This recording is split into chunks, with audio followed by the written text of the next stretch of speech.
Je m'appelle Julien, j'ai 36 ans. Il y a 4 ans, j'ai pris la direction de Cardonel Ingénierie, qui est un bureau d'études en thermique, fluide et environnement, qui développe aussi des logiciels métiers. Nos travaux vont dans le sens de la préservation de l'énergie et du confort durable du bâtiment. Je m'appelle Sophie, j'ai 25 ans et je suis apprentie développeur web.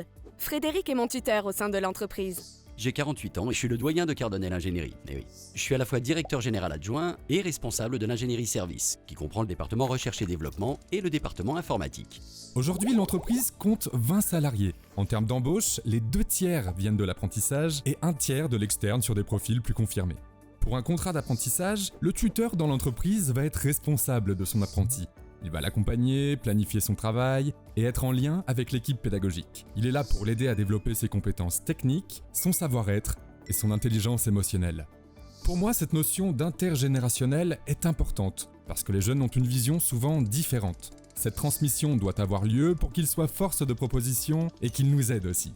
Je suis 1 semaine à l'école, puis 3 semaines d'affilée en entreprise.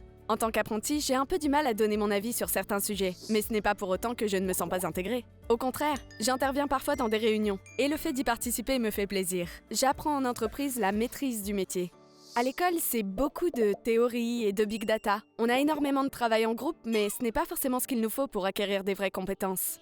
En tant que tuteur, moi, ce que j'espère transmettre à Sophie, c'est la passion du métier. Avec chez nous, c'est vrai, une particularité, la combinaison des compétences techniques avec du développement informatique, ce qui est justement sa spécialité.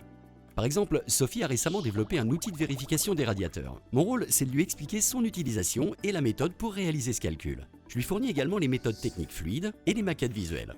En fait, on décompose vraiment tous les stades du développement pour qu'elle puisse non seulement le comprendre et réussir derrière à produire. Ce que j'espère transmettre aussi, c'est le besoin de se structurer. C'est ce qu'on appelle du versionning ou de la gestion de projet parce que ça permet justement de bien collaborer. D'autre part, la recherche de rigueur est également très importante. Et enfin, la force du travail collaboratif, puisqu'en fait on interagit au quotidien avec les équipes afin de relever les défis. Et c'est là vraiment où l'intergénérationnel a toute sa force, dans les 2 directions d'ailleurs. Je ferai la distinction entre l'ingénieur qui sort de l'école et l'alternant qui arrive sur le marché du travail. La différence, c'est l'employabilité et la compétence. Aujourd'hui, le savoir-être est quasiment plus important que le savoir-faire. Quand on est en management, l'intégration dans l'équipe, l'entente avec les collaborateurs, c'est fondamental. Personnellement, je tire vraiment une grande satisfaction de cette collaboration, car il y a cette notion de transmission. Et j'aime voir la personne grandir et s'épanouir professionnellement, mais aussi humainement. On la voit prendre confiance et surtout intégrer l'entreprise de façon complète.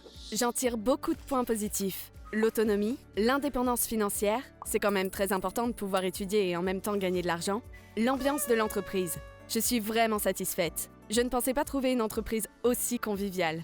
Je pense qu'on ne peut pas apprendre un métier sans le pratiquer. L'être humain apprend par l'expérience et en faisant.